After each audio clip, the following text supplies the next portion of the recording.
1815 ഇന്തോനേഷ്യയിലെ തമ്പോറ അഗ്നിപർവ്വതം പൊട്ടിയതാണ് ഇന്നത്തെ സൈക്കിൾ കണ്ടുപിടിക്കുന്നതിന് തുടക്കം കുറിച്ചത്. ഇതിൻ്റെ പൊടിപടലം ലോകം മുഴുവൻ വ്യാപിച്ചപ്പോൾ സൂര്യപ്രകാശം ഭൂമിയിൽ എത്താതായി. കാലാവസ്ഥ കലങ്ങിമറിഞ്ഞു. മഴ ഇല്ലാണ്ടായി. കൃഷികൾ നശിച്ചു. ബ്ലൂ മൂൺ പ്രതിഭാസം പ്രത്യക്ഷമായി. പൊടിപടലത്തിലൂടെ രാത്രിയിൽ ചന്ദ്രനെ നീല കളറിലായിരുന്നു കണ്ടിരുന്നത്. ആ വർഷം സൂര്യനെ ഉദിക്കാത്ത വർഷം എന്നാണ് വിശേഷിപ്പിച്ചിരുന്നത്.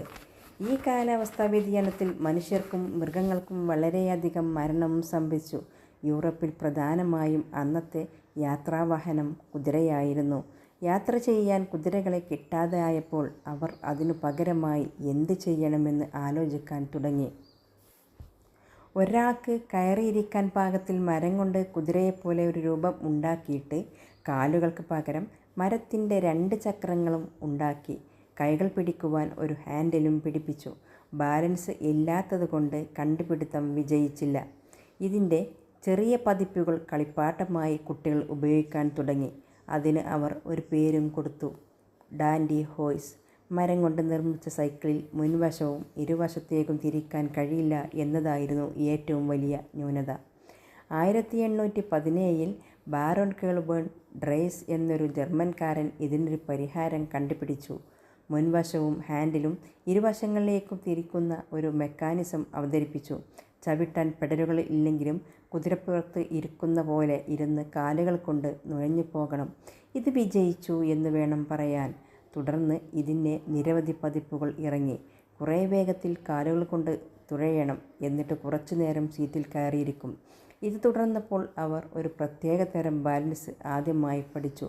അവിടെ സൈക്കിൾ തുടങ്ങുകയായിരുന്നു. സൈക്കിൾ കണ്ടുപിടിക്കുമ്പോൾ അതിന് പ്രത്യേകിച്ച് പേരുകൾ ഒന്നും ഉണ്ടായിരുന്നില്ല. അന്ന് കുതിരയുടെ ഒരു പാവയ്ക്ക് മുമ്പിലും പിൻഭാഗത്തും ചക്രങ്ങൾ പിടിപ്പിച്ചു ഒരു കളിപ്പാട്ടം പോലെ ആയിരുന്നു ഡാൻഡി ഹോയ്സ്. പെഡൽ ഇല്ലാത്ത അന്നത്തെ സൈക്കിളും അതുപോലെ ആയിരുന്നതിനാൽ സൈക്കിളിൽ ഡാൻഡി ഹോയ്സ് എന്ന പേരിൽ തന്നെ അറിയപ്പെട്ടു. പിന്നീട് സൈക്കിളിന് പെഡൽ കണ്ടുപിടിക്കുകയും വീണ്ടും പരിഷ്കാരങ്ങൾ ഫ്രാൻസിൽ നിന്നും വന്നപ്പോൾ മനുഷ്യശക്തി ഉപയോഗിച്ച് മുന്നോട്ട് പോകുന്ന എന്നർത്ഥം വരുന്ന വെലോസിപാഡ് ഫ്രഞ്ച് നാമകരണം കിട്ടി. വെലോസിറ്റിയും പെഡലിങ്ങും ആയിരിക്കണം ആ പേരിന് പുറകിലെന്ന് കരുതുന്നു. പിന്നീട് സൈക്കിളിന് വീണ്ടും പ്രചാരം കൊടുത്ത് ബ്രിട്ടീഷുകാരായിരുന്നു. സൈക്കിളിന് വേഗത കൂട്ടുവാൻ അവർ മുമ്പിലുള്ള ചക്രങ്ങളുടെ വലിപ്പം കൂട്ടി. അതിൽ പെഡൽ പിടിപ്പിച്ചു. അന്ന് സൈക്കിളിൽ ഗിയർ സിസ്റ്റം ഇല്ലായിരുന്നു. മുൻചക്രങ്ങളിലായിരുന്നു പെഡൽ പിടിപ്പിച്ചിരുന്നത്. നമ്മളുടെ ഉയരത്തിനനുസരിച്ച് ചക്രങ്ങളുടെ വലിപ്പം നിശ്ചയിക്കുമ്പോൾ വേഗത വളരെ കുറയും.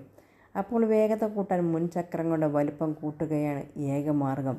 ചക്രത്തിൻ്റെ വലിപ്പം കൂടുമ്പോൾ അതിൻ്റെ ചുറ്റളവ് കൂടും. ഒറ്റ ചവിട്ടിൽ ദൂരം കൂടും എന്ന് ചുരുക്കം. ചുറ്റളവ് കിട്ടണമെങ്കിൽ വൃത്തത്തിൻ്റെ റേഡിയസ് വർദ്ധിപ്പിച്ചാൽ മതി എന്ന് നമ്മൾ സ്കൂളിൽ പഠിച്ച സംഭവം ഓർമ്മിച്ചാലും മതി. ബ്രിട്ടീഷുകാർ അവിടുത്തെ നാണയങ്ങളുടെ പേരിൽ സൈക്കിളിനെ പ്രൊമോട്ട് ചെയ്തു. പെന്നി ഫാർത്തിങ്. ഒരു വലിയ നാണയവും ചെറിയ നാണയവും ചേർത്ത് വെച്ചാൽ എങ്ങനെയിരിക്കും? എന്നാൽ മുൻചക്രത്തിന് ഉയരം കൂടുമ്പോൾ ഗ്രാവിറ്റി ലെവലും മുകളിൽ പോകും. അന്ന് റോഡുകളും അത്ര നന്നായിരുന്നില്ല. മുൻചക്രങ്ങൾക്ക് തടസ്സം വരുമ്പോൾ ഹെൽമറ്റ് ഒന്നും ഇല്ലായിരുന്ന ആ കാലത്ത് തല തല്ലി വീഴുകയും മരണവും പരിക്കുകളും വർദ്ധിച്ചു. ആ കാലഘട്ടത്തിൽ തന്നെ സൈക്കിളിൽ ഓടിക്കുന്നവരുടെ എല്ല് ഇളകുന്ന അനുഭവം ഉണ്ടായിരുന്നതിനാൽ ബോൺ ഷേക്കർ എന്ന പേരും ഉണ്ടായിരുന്നു. വേഗത കൂട്ടാൻ മുൻചക്രങ്ങൾക്ക് വലിപ്പം കൂട്ടിയപ്പോൾ പ്രായോഗികമല്ലാത്ത അന്നത്തെ സൈക്കിളിൻ്റെ ഡിസൈൻ പല രാജ്യങ്ങളിലും അപകടങ്ങൾ വർദ്ധിച്ചതോടെ സൈക്കിൾ നിരോധിച്ച സംഭവം ഉണ്ടായിരുന്നു.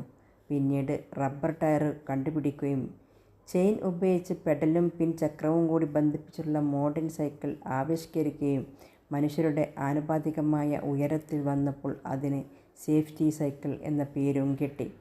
സൈക്കിൾ കണ്ടുപിടിത്തതിൻ്റെ അവകാശം കിട്ടുന്നതിനു വേണ്ടി പല രാജ്യങ്ങളും അവരുടെ സൈക്കിൾ പരിഷ്കാരത്തിൻ്റെ കൂടെ ആ രാജ്യങ്ങളുടെ പേരുകളും നിർദ്ദേശിക്കാൻ തുടങ്ങി. 2 എന്നർത്ഥം വരുന്ന ബൈ ലാറ്റിൻ പദത്തിൽ നിന്നാണ് ഉണ്ടായത്. സൈക്കിൾ എന്നാൽ ഒരു ചുറ്റുവട്ടം പൂർത്തിയാക്കുന്നത്. ഓരോ ചുറ്റുവട്ടവും പൂർത്തിയാക്കുന്ന 2 ചക്രങ്ങൾ എന്ന ആശയത്തിൽ നിന്നാണ് ബൈസിക്കിൾ എന്ന് പേര് വരാൻ കാരണം. ബൈസൈക്കിൾ എന്ന് നീട്ടി പറയാതെ അതിനെ ചുരുക്കി പറയുമ്പോൾ ബൈക്കാകും.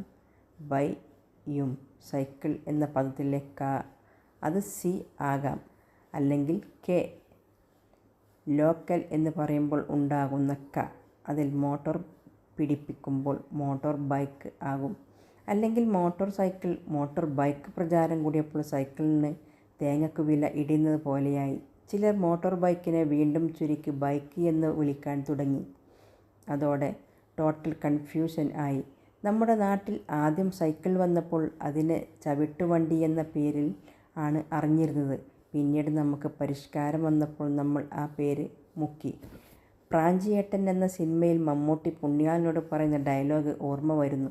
നമ്മൾ അന്ന് വിളിച്ചിരുന്ന ചവിട്ടുവണ്ടി എന്ന പേര് ഒറിജിനൽ സൈക്കിളിന് അറിയാമായിരുന്നോ?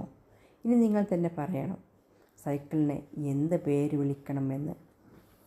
Thank you. ഈ വീഡിയോ ഇഷ്ടപ്പെട്ടാൽ ഷെയർ ചെയ്യാനും ലൈക്ക് ചെയ്യാനും കമൻറ്റ് ചെയ്യാനും, ഒപ്പം വീഡിയോ ആദ്യമായിട്ട് കാണുന്നവരുണ്ടെങ്കിൽ ഒന്ന് സബ്സ്ക്രൈബ് ചെയ്ത് ബെല്ലൈക്ക് ഇനേബിൾ ചെയ്ത് വെക്കാനും മറക്കരുത്. ഇതുപോലത്തെ വീഡിയോ ഇനിയും നിങ്ങൾക്ക് മുമ്പിൽ പോസ്റ്റ് ചെയ്യുന്നതാണ്. Thank you.